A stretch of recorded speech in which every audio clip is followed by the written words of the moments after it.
Économie le max sur i24 News. Merci d'être au rendez-vous. Au programme aujourd'hui, du pétrole plus qu'il n'en faut. L'offre d'or noir atteint des sommets. Surabondance mais stagnation de la demande. Le prix du baril va-t-il poursuivre sa descente? Franck Khalifa nous le dira. On s'intéressera aussi au pétrole du Kurdistan irakien, dont Israël est devenu peut-être l'un des principaux clients. Gros plan dans un instant.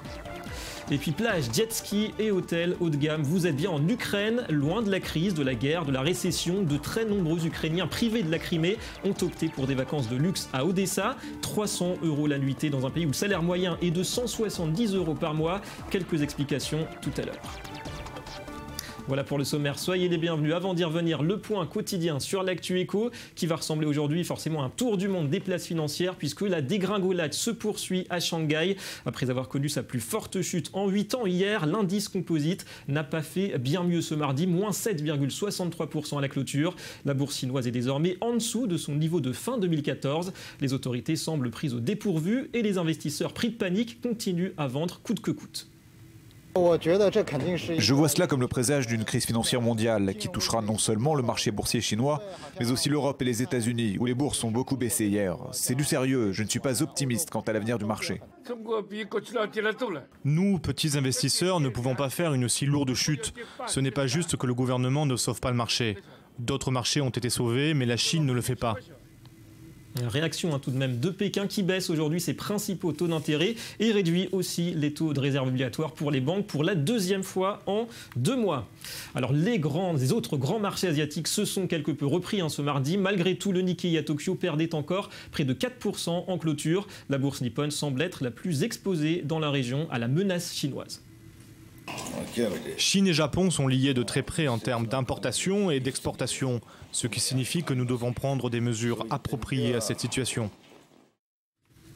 Et en Europe aussi, on fait les comptes. Forte hausse constatée à Paris, Londres, Francfort. Autant de rebonds salutaires après la débâcle d'hier. Les actions européennes avaient perdu plus de 500 milliards d'euros de valeur dans la foulée de la déroute chinoise. Pas d'emballement tout de même, l'inquiétude est toujours bien réelle. La Chine ne surmonte pas sa crise et les craintes d'un plus gros plongeon économique grandissent. Les marchés des matières premières sont en panne, l'euro se renforce face au dollar, personne ne sait s'il y aura une hausse des taux d'intérêt aux États-Unis en septembre et tout cela met la pression sur le marché. Voilà, pression mais tentative aussi de dédramatiser la situation. Les grands leaders sont ainsi montés au créneau hier pour tenter de rassurer quant à l'impact du krach d'hier sur l'économie mondiale. À l'exemple de François Hollande, vous le voyez en compagnie d'Angela Merkel à Berlin et qui a fait tout de même passer un message à Pékin. Écoutez. L'économie mondiale est suffisamment solide pour également avoir des perspectives de croissance qui ne sont pas simplement liées à la situation en Chine. Mais je dois une fois encore le dire, la Chine est un grand pays et a toutes les capacités pour assurer sa stabilité et sa croissance.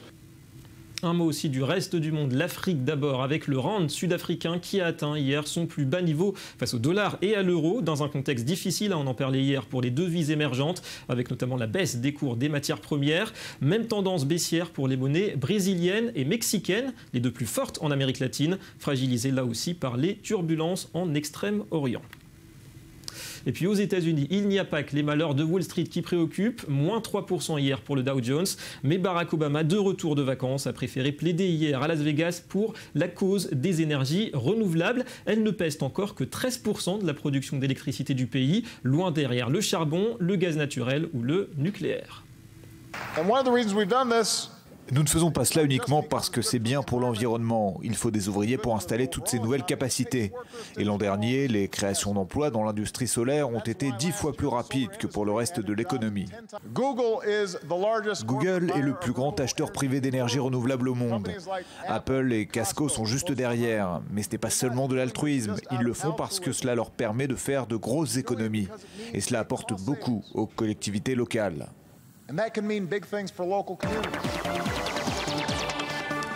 Et on se penche sur l'évolution des cours du pétrole. On le disait hier, le baril de référence à New York est tombé sous la barre des $40. C'est une première depuis 6 ans. Alors surproduction et bien sûr faiblesse de la demande. Et on interroge le docteur Franck Khalifa. Bonjour. Bonjour David. Professeur certifié hors classe d'économie, votre avis d'abord, cette baisse des cours du pétrole, en parallèle bien sûr de la chute des marchés actions, est-ce qu'elle est partie pour durer? Alors, vous l'avez bien signalé, il faut savoir que cette baisse du cours du pétrole, d'ailleurs de tous les cours, puisqu'il y a plusieurs types de pétrole, mer du Nord, etc., cette baisse est directement liée à effectivement la croissance chinoise qui s'est essoufflée, qui est la Chine est le premier demandeur en pétrole au monde. Donc il y a un essoufflement. Ça c'est une chose. Et la deuxième chose, vous savez très bien que l'offre de pétrole se maintient dans l'état, avec en plus l'Iran qui vient se repositionner. Donc évidemment, cette baisse va durer un certain nombre de temps, sauf s'il y a correction de la part des pays producteurs, ce que je ne crois pas pour l'instant. Alors dans le contexte actuel, et notamment la panique des bourses, ces prix bas du baril, est-ce qu'ils peuvent être perçus finalement comme une bonne nouvelle pour l'économie mondiale? Évidemment, pour les économies comme les économies européennes qui sont dépendants énergétiquement, c'est une bonne nouvelle. Par contre, pour les producteurs, c'est plutôt une mauvaise nouvelle. Merci beaucoup, Dr Franck Khalifa. On va se pencher maintenant sur ces révélations du Financial Times. Le quotidien britannique affirme qu'Israël a acheté 19 millions de barils de pétrole extraits au Kurdistan irakien. 1 milliard de dollars au total sur les 3 derniers mois. C'est l'équivalent des 3/4 de la demande israélienne moyenne. Plus de détails d'abord avec Mathias Inbar. Israël serait-il impliqué dans la guerre des Kurdes Peshmerga contre l'État islamique?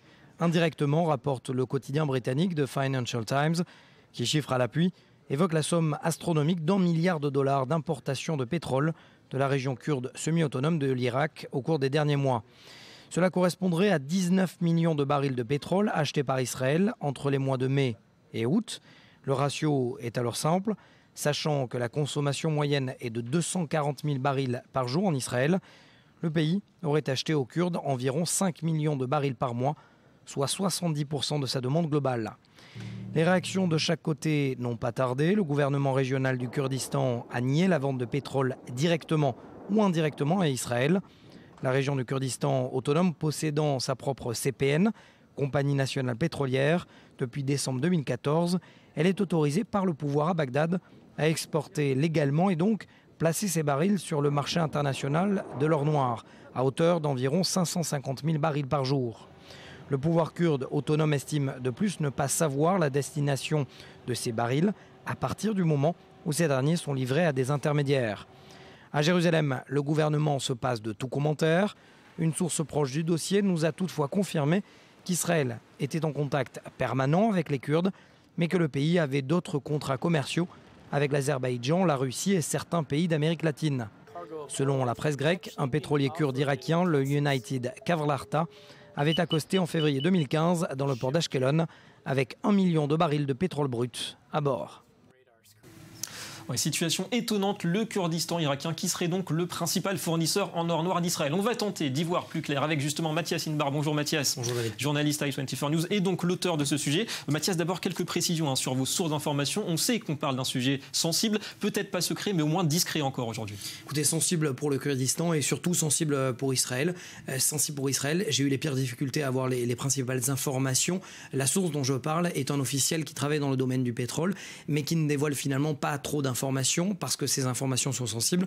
Surtout qu'Israël, en effet, entretient des relations politique à distance avec le Kurdistan. Ce qui est plus nouveau, en effet, c'est ce niveau de collaboration commerciale avec le Kurdistan, 77% de son propre pétrole, de sa propre nécessité, et surtout le fait qu'Israël, en fait, entretient des relations avec la Russie, l'Azerbaïdjan, d'autres pays d'Amérique latine comme le Mexique et de manière plus discrète le Venezuela. Mais en effet, il y a des sanctions qui pèsent contre le Kremlin, son allié d'Azerbaïdjan, et donc Israël s'est tourné automatiquement d'un point de vue économique vers le Kurdistan. Forcément. Alors pour en venir justement aux aspects purement économiques, Israël du coup grâce à ce pétrole kurde forcément moins cher peut maintenant négocier peut-être avec ses fournisseurs traditionnels entre guillemets des prix au baril moins chers. Concrètement, ce chiffre, comment on est arrivé à 77%, c'est une étude microéconomique. Tout simplement, on a pris un mois type entre mai et août, la demande, la nécessité israélienne au quotidien, 240 000 barils par jour. Et donc 5 millions face à 245 millions, c'est le nombre de barils par mois achetés au Kurdistan entre mai et au mois d'août, en tout 19 millions. Et donc on arrive à 77% de sa propre consommation. C'est un moyen de pression sur ses propres concurrents, sur déjà ses relations commerciales. On l'a vu, l'Azerbaïdjan et la Russie ont des prix quand même défiant toute concurrence avec Israël, mais là Israël va faire pression, et comme l'Azerbaïdjan a besoin de liquidité, a surtout besoin d'armes et de technicité israélienne, il est fort à parier que dans les semaines, dans les mois à venir, l'Azerbaïdjan baissera encore son cours du pétrole son prix du baril de pétrole face à. Et est-ce que tout cela, Mathias, ça influe aussi sur les tarifs à la pompe de l'essence pour les Israéliens, donc diminution du coût de la vie? Pour l'instant, aucune incidence sur le prix de la pompe, parce que vous le savez, le prix de la pompe est indexé sur le cours international du cours du pétrole. Qui a beaucoup baissé déjà depuis un an. Bien baissé déjà. Cela dit, il n'y a pas d'incidence entre ces contrats que je présenterai comme ponctuels avec le Kurdistan et de manière générale le hotspot, c'est-à-dire le marché qui est passé entre Israël et ses acheteurs. Alors côté kurde maintenant, du coup forcément Israël est devenu peut-être l'un des principaux fournisseurs, l'une des principaux sources de revenus pour ce pays, Écoutez, il y a un intérêt commun entre le Kurdistan et Israël. Les Kurdes, Peshmerga, au nord d'Irak, luttent contre l'État islamique, ce qui fait les affaires d'Israël. Et donc tout est bon dans le meilleur des mondes. Concrètement, Israël finance de manière très indirecte, mais très schématique. Israël finance avec l'achat de ces flux la lutte contre l'État islamique. Merci beaucoup Mathias Inbar pour toutes ces explications. Allez, autre dossier, comment faire sans la Crimée? C'est ce que se demande un grand nombre d'Ukrainiens depuis le rattachement de la péninsule à la Russie l'an dernier, on s'en souvient. La Crimée qui était avant le conflit une destination de référence pour leurs vacances. Du coup, c'est à Odessa, un peu plus à l'ouest, qu'ils se tournent aujourd'hui pour profiter des plages de la mer Noire. Et malgré la grave crise économique, les hôtels de luxe ont fait le plein cet été. Jonas Citruc. Une piscine avec vue panoramique sur la mer Noire, en plein cœur d'Odessa. Dans cet hôtel de luxe, une chambre coûte près de 300 € la nuit. Un prix exorbitant pour l'Ukraine, où le salaire moyen dépasse à peine les 170 € par mois. Pourtant, l'établissement affiche complet. Avec les enfants, il vaut mieux aller à Odessa ou dans les Carpates. Mais dans les Carpates, il n'y a pas de mer et le service à Odessa est peut-être un peu meilleur. Nous sommes jeunes, nous avons toute la vie devant nous. Nous voulons profiter des restaurants, des boîtes de nuit. Si cet été, Odessa a un tel succès, ce n'est pas uniquement grâce à ses restaurants et ses boîtes de nuit. C'est surtout parce que les Ukrainiens n'ont plus accès à la Crimée. Depuis mars 2014, la péninsule est annexée par la Russie. Les salaires en Ukraine n'ont pas augmenté et le tourisme intérieur va se développer car ce n'est pas trop cher. Nous avons une nature superbe. Si les hôtels et le niveau du service s'améliorent encore un peu pour correspondre au niveau européen, ce serait parfait. Et à cause de la dépréciation de la monnaie nationale, passer des vacances à l'étranger est devenu quasi impossible pour la plupart des Ukrainiens. En 1 an et demi, la hryvnia a perdu environ 2/3 de sa valeur face au dollar. On peut utiliser le terme de boom. Nous, les tour opérateurs, nous avons prévu une hausse de la demande pour le tourisme intérieur. Cela s'explique tout simplement par le fait que l'économie ukrainienne ne donne pas de signaux positifs aujourd'hui et que les gens attendent avec anxiété la façon dont la situation va évoluer et préfèrent économiser sur leurs vacances. Revers de la médaille, cet afflux de vacanciers a fait bondir les prix. Alors qu'Odessa était autrefois bon marché, certains appartements se louent 3 fois plus cher que l'année dernière. Un boom du tourisme intérieur dont l'économie locale ne se plaindra sans doute pas. C'est l'heure maintenant du Media Watch. La revue de presse qui s'intéresse aujourd'hui à Twitter et c'est avec Léa Volbert. Bonjour Léa. Bonjour. Vous avez une bonne nouvelle pour la classe politique française. Exactement, c'est une nouvelle qui va leur permettre de souffler, du moins pour un temps, puisqu'à partir d'aujourd'hui, le site Politwoops, qui archive tous les tweets, est interdit d'accès à l'interface de Twitter. Alors on le sait, les politiques sont accros aux tweets, ils adorent ça. On pense notamment à Nadine Morano qui tweete beaucoup, très vite, trop vite souvent, à Ségolène Royal aussi ou à Cécile Duflot qui ont fait parler d'elle dernièrement. Alors souvent, il est de bon ton d'effacer ces 140 caractères qui peuvent être assez embarrassants. Et jusqu'ici, ce site, Politwoops, repérait, archivait et retweetait ces fameux messages. Et donc maintenant, c'est plus possible. Exactement, maintenant c'est terminé, et ce grâce à une délicate attention des dirigeants de Twitter qui estiment dans un communiqué que c'est angoissant, je cite leurs propres mots, voire terrifiant de tweeter de façon immuable et irrévocable. Alors on ne sait pas ce qui est le plus traumatisant entre les publier ou les lire. Quoi qu'il en soit, le site évoque une délibération interne réfléchie et un examen attentif d'un certain nombre de facteurs. Alors l'accès de la version américaine a déjà été interdite en mai dernier. Twitter vient aujourd'hui d'étendre son veto à 30 autres pays qui possèdent leur propre version, dont la France. Heureusement, il nous reste des alternatives, capture d'écran ou autres, pour immortaliser ces traits d'esprit des hommes et femmes politiques françaises. Twitter qui fait un petit peu le ménage. En attendant, les bons résultats en bourse, ça va pas très fort en ce moment. Merci beaucoup Léa et à très bientôt. Voilà, fin de cette édition. Merci à vous d'avoir été avec nous. Économie Le Mag revient demain sur i24 News pour parler notamment de l'Iran et aussi d'optique. Restez avec nous, l'info continue.